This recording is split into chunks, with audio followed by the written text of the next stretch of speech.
All right, hello everyone, and welcome to my channel. This is a channel that is dedicated to educating the public on important issues, mostly theories of everything, all-encompassing theories, holistic worldviews, paradigm shifters, magnum opuses from obscure authors and obscure time periods way back in the past. And today is our 385th video on Dewey B. Larson and his reciprocal system of theory. And today we're looking at a paper that he gave that is called How Much Do We Really Know? And this is mainly a history of science talk that he's giving about kind of the nature of legacy science. All of the kind of overconfidences that you might have about legacy scientists. Oh, that they figured this out. Oh, they know this. They have positive knowledge about that. This has already been solved. There's no need for any improvement in this area. All of these things are usually propagated by rank and file scientists, kind of in the same way, maybe not in the same way as rank and file doctors and stuff who have been treating a certain disease, a certain sickness, and they kind of just spout the party line without really knowing what's going on behind the scenes, and without really doing any type of research, any type of digging to really discover what the truth is behind the scenes. I guess the difference here is that these scientists, Larson looks at a lot of the top rank scientists, and they are willing to admit that they really don't know what they're talking about. They have their best guess, they have their hypotheses, and they go forward with that. And they say, well, this is the best theory that we have at this time.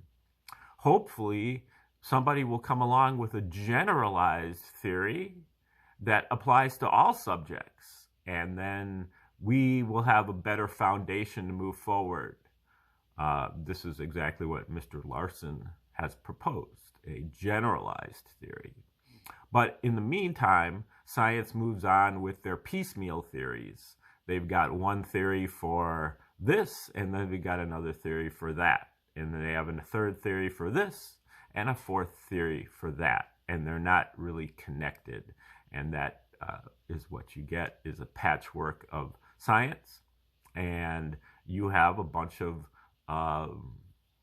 water carriers, a bunch of lower rank scientists that are convinced that they've got it all figured out.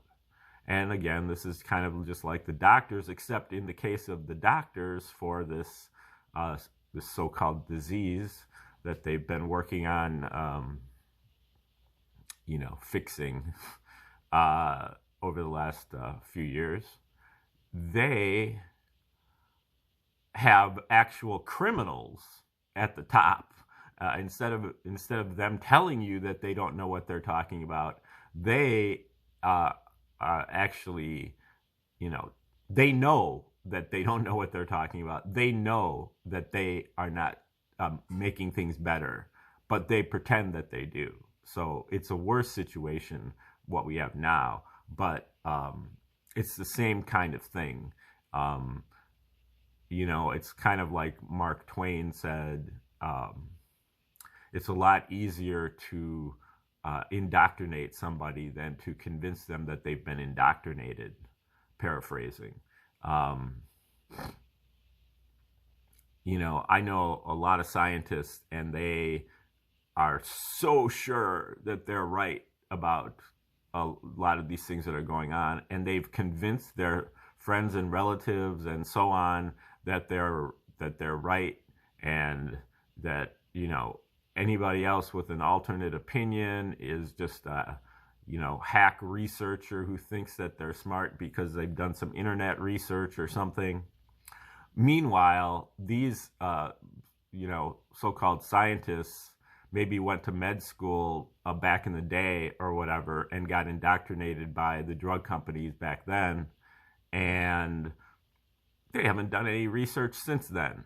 You know, they've been playing golf, raising their kids or whatever, and they haven't kept up with the research. You know, they've kept up maybe with the research in their one little area of specialization. That's exactly what I'm saying, is that we need to have a generalized theory that plugs into every subject. And so that's what I do my research on, is whatever field the person is coming from, if they have a generalized theory, and they, you know, whether it's Dewey Larson in, you know, the sciences primarily, the tree of life, an ancient model, you know, a theory of music, you know, anything that you can generalize and that you can plug into other subjects, geometry. These are subjects that are generalizable, you know, but when you start with such a small scope, you know, you're asking for trouble, and we've asked for trouble, and we're gonna get it unless we turn around and, you know, try to become more holistic about the way that we're thinking about things, and not just pigeonhole ourselves, and not just feign omnipotence or ignorance about, you know, when we're talking about subjects that are outside of our field. There should be no such thing at this point. We need to you know, marshal all of our resources here. Okay, so the basic idea behind Larson's theory was articulated in his primarily in his first postulate. He had two fundamental postulates that he put out in the late 1950s, and now he revised these postulates several times over the course of his life, but I think one of the versions is basically that the universe is composed of one component, motion, existing in 3 dimensions, in discrete units, and with 2 reciprocal aspects, space and time. Now, if I were to be phrasing it, I would just say the universe is not made out of matter, it's not made out of energy, it's not made out of the fundamental forces, but it is made out of motion. And in particular, it's made out of a non-directional motion that is called scalar motion, motion that has a magnitude but has no specific direction. And this scalar motion is the relationship between space and time. Or motion in general is the relationship between space and time. That sets up a generalized reciprocal relationship between space and time. Motion is a fraction, with space or time as the numerator and time or space as the denominator. All of our basic scientific quantities are forms of motion, such as, well, most simply, speed. Speed is space over time. The car is moving 10 miles per hour, 10 miles of space in 1 hour of time. But all of our so-called fundamental qualities are also motions. Matter is time to the 3rd power over space to the 3rd power. Energy is time over space. Force is time over space to the 2nd power. And you can also have, you know, acceleration, space over time to the 2nd power. Pressure is time over space to the 4th power. And so on, including all of our scientific quantities. All of them are forms of motion. Motion has, a couple different aspects. That scalar aspect is what Larson calls clock time and clock space. You can envision a scalar motion as using a balloon with dots on it. Blow up the balloon, all the dots are moving away from each other. But they're not moving in any specific direction, or they're moving in all directions. And that is a scalar motion. Time also is getting later and later and later and later, always. And this is a scalar motion. It has no specific direction. And so Larson calls that clock time and clock space. But there is also coordinate time and coordinate space. And this brings out some of that three-dimensionality, even though ultimately it only takes one scalar dimension to define a three-dimensional motion in space or time. And so we have coordinate space and coordinate time, XYZ coordinates, stationary, three-dimensionality, volume. And we detect this about space, and by the reciprocal postulate, therefore it also exists in time.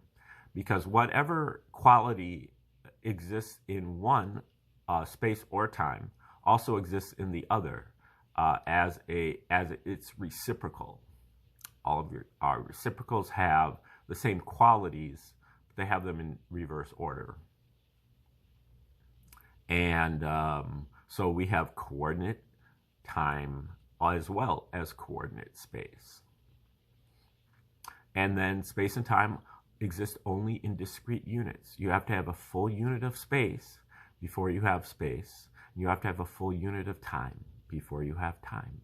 And time and space ultimately do not exist in and of themselves. They exist only together in motion.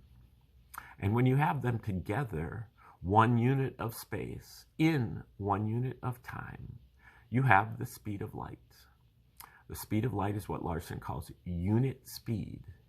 This is 1 over 1 equals 1. And unit speed is the background speed of the universe of motion. Unit speed outward in all directions at the speed of light. And that is the state of rest of the universe. When you have nothing in the universe of motion, you have speed outward at the speed of light, motion outward at the speed of light in all directions. And you make your measurements from there. Larson calls it the progression of the natural reference system. Now, most of the scientists, legacy scientists, measure from a stationary reference system. They measure from no motion. That is distorting everything. A natural measurement, a true measurement, needs to be made from the speed of light outward in all directions. And if you have an inward speed, then you are like less than the speed of light. Larson calls that the material sector. An outward speed would be greater than the speed of light. That would be into what Larson calls the cosmic sector. The scientists only know about the material sector, but they could figure out the cosmic sector if they use the reciprocal postulate and recognize that what's going on in the cosmic sector is exactly the same as what's going on in the material sector, except that you have to reverse the roles of space and time. So in the material sector, you have coordinate space, 3 dimensions of stationary space, and you have clock time. The clock is always getting later and later and later. But in the cosmic sector, you have coordinate time, 3 dimensions of stationary time, and you have clock space. Space is always getting farther and farther and farther apart. And so that's generally how it works. And what Larson did from there, now the second fundamental postulate is not as important. And it's in dispute by many of Larson's followers. And Larson himself was, I think, lukewarm about it, and it was somewhat of a concession, I think. Larson was just kind of like, I don't want to mess around with even more unfamiliar concepts to confuse people, because I'm already incorporating a lot of stuff that's going to confuse people. So in Larson's second postulate, he just says that the universe conforms to the relations of ordinary commutative mathematics. Its primary magnitudes are absolute, and its geometry is Euclidean. Now, a lot of his followers have proposed projective geometry instead of Euclidean. Really, projective geometry includes Euclidean geometry. And then also have questioned the commutative mathematics and the primary magnitudes. We've gotten into that a little bit in other videos, and we'll try to get into it further as we go along. But for the purposes of this video, the first postulate is by far the focus here. And Larson took his postulates, and then he went through a process of deduction, which I've detailed in videos that I did about a year ago, called The Outline of the Deductive Development of the Reciprocal System, where I show, through just going over one of Larson's speeches, that he goes through 165 or so different steps to go from here to there, from his postulates to a theoretical universe, through an if-then, if this, then that process. He deduces a theoretical universe of what his universe would look like if his postulates are correct. And then he compares his postulates, or his theoretical universe, with the universe that has been measured by the scientists and compiled in their tables, with the scientific tables, the, chemistry tables of, the melting points, or the compressibilities, or the astronomical tables about the, the distance of stars, or whatever. And Larson is able to recreate a lot of these scientific tables almost verbatim, with less than 1%, 1/10 of 1% error. Who knows where the error is? Is it theirs, or is it Larson's? And he's recreating these scientific tables out of his mind, theory. He's not using a $10 billion telescope. He's not using a $50 billion atom smasher. He's not even using any laboratory equipment. He's just digging it right out of his head. So that's interesting. Okay, now we're going to try to wrap up his talk here. This is the 7th installment of this paper. So if you want to go back to the very beginning of the paper, you want to go back about 6 episodes. And now he's talking, he went through a lot of different things, but we'll just start here talking about the structure of matter. The question of the structure of matter in general, and of the atom in particular, is a perfect example of the kind of a thing with which this memorandum is concerned. Here we have a theory, the concept of the nuclear atom, which is accepted as positive knowledge on the strength of a number of supposedly incontestable items of experimental evidence. Yet when we examine each of these items carefully and critically, we find that all of them dissolve into thin air. There is no positive knowledge to be found anywhere. Even the supposed discovery of the atomic nucleus, which originated the whole line of thought, turns out to be fictitious. On critical analysis, we see no reason to attribute any significance to this discovery other than that the atom itself is smaller than had been thought. Now, as a fitting climax, we see that it is quite unlikely that there is any such thing as a part of an atom. It is becoming increasingly evident that there are no elementary particles, and that both the atoms and the subatomic particles belong to essentially the same class, a class that should be called primary rather than elementary, in that these are the entities which are formed directly from the basic substance of the universe, the permissible forms, we might say, into which the basic clay can be shaped. The difference between particles and atoms is one of degree only. We may appropriately look upon the particles as incomplete atoms. This entire theory is interesting today chiefly because it demonstrates how a false, almost ludicrous hypothesis may explain a large body of facts, and how widely, if it is not subjected to the most rigorous experimental scrutiny, it may be accepted. The foregoing comments were actually made about the phlogiston theory, but in the light of the points brought out in the preceding paragraphs, it can be safely predicted that future physics textbooks will say essentially the same thing about the theory of the nuclear atom. It is too much to expect that the raising of issues such as those covered in this memorandum will be greeted with any degree of enthusiasm. Old beliefs, like shoes, are comfortable, and they are given up only with great reluctance. But if the insistent demands for radical changes and basic conceptual innovations which emanate from our foremost theorists are to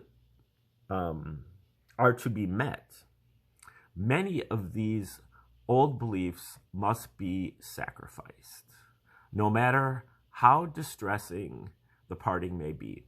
As Sir George Thompson expresses it, quote, there is some new item wanted to make these new pieces, like mesons, etc., fall into place in this puzzle. When the idea comes, it may very probably involve a recasting of fundamental ideas and the abandonment of something that we now take completely for granted. End quote. This memorandum is not intended to specify which of the old beliefs should be abandoned or which should replace them. Rather, it is addressed to the prerequisite task of pointing out which of the old beliefs are vulnerable. That is, which of them have no sound factual basis and therefore could be erroneous. Of course, it has been necessary in some instances to go a step farther and show that some currently popular ideas, such as the nuclear atom and the conversion of hydrogen to helium in the stars, are almost certainly wrong. But the primary thesis of the discussion is that general acceptance is no guarantee of the validity of a theory. All too often, this acceptance is based merely on the lack of anything better, rather than on the merits of the theory itself. The principal point which it is intended to emphasize is that the new and improved basic theory that is so fervently desired must conflict with some of these ideas that owe to their present standing to general acceptance rather than to factual proof. And it may indeed, it probably will, conflict with many of them. It therefore follows that such conflicts, as long as they are confined to items of the categories herein enumerated, do not constitute valid arguments against any new theory that may be proposed, and they should not be allowed to block consideration of new theories. An open mind toward conceptual innovations is particularly important under conditions such as those which now exist. It must be recognized, says John A. Wheeler, that the present situation calls for a certain daring in consideration and testing new ideas. Okay, that is the end of that paper. How much do we really know? By Dewey B. Larson. And, you know, I think that's relevant not only to, you know, the field of theoretical science, which is what Larson is focused on for the paper, but in general, I just think that we accept authority on every subject without checking, without doing any digging ourselves. And this applies in all fields, you know, not just in science, but probably science is maybe the biggest offender, but religion. What really irks me about religion is that people who are into religion, they cite their own book as evidence. That's exactly the opposite of what you need to be doing. You need to figure out the history of your book. You know, where did your book come from? Your book is not evidence for your religion. It is the only thing that isn't evidence. Everything else, you know, can be used to determine, okay, is your book, you know, who wrote it? When did they write it? Why did they write it? You know, where did it come from? What were the agendas? You know, what was the purpose? And, you know, how has it been altered over the years? These are the questions that you have to ask. Not, oh, it says here in this section of the book, or it says here in that section of the book, or the book is the word it's the word of God. BS! It's not the word of God. It is the word of some human, maybe under some kind of divine influence, maybe, but you know, you wouldn't know that. They could just tell you that. You have to look a little bit deeper. And this is the truth about whether it's nutrition, whether it's religion, whether it's science, whether it's history. You can't just take whether it's medicine. You can't just take the expert's opinion. And, you know, I mean, it's over and over and over again. And then people are always cherry picking that, you know, the expert opinion that agrees with their current idea. So, I just think that we need to back it up, and we need to release our dependence on a certain theory, and just look at the evidence and decide what to jettison and what to hold on to. You know, some of the things that people might believe in, maybe they do stand up to scrutiny. That's fine if it stands up to scrutiny, but you have to put it under scrutiny. A lot of people in this truther movement, they claim to be such, you know, diggers and researchers, but they only research the stuff that they want to research. And they leave wide swaths of subject matter unresearched, unscrutinized, because these are things that they support. You know, they'll tear apart different philosophies and beliefs that they don't like, but they won't even subject their pet theories to any type of scrutiny whatsoever. Because if they did, it would fall apart.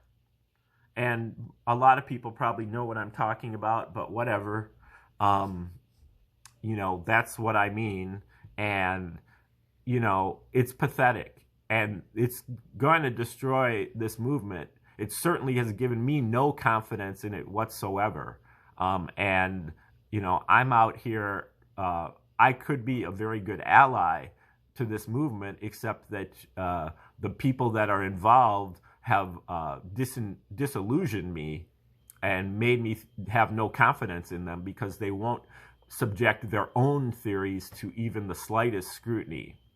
Um, and, a lot of times they caricature other people's theories as well when it, works for them. Okay. Tomorrow we'll get into some more writing on this reciprocal system. I think we're going to go over this paper from Larson, which is kind of the opposite of what he just talked about before, which is called Just What Do We Claim? So the previous article is kind of going over the science, what's wrong with the science, which requires the need for a generalized theory. And then this paper is what do we claim? What do we bring to the table that might alleviate some of these situations? Okay, so stay tuned for that tomorrow. And in the meanwhile, have a great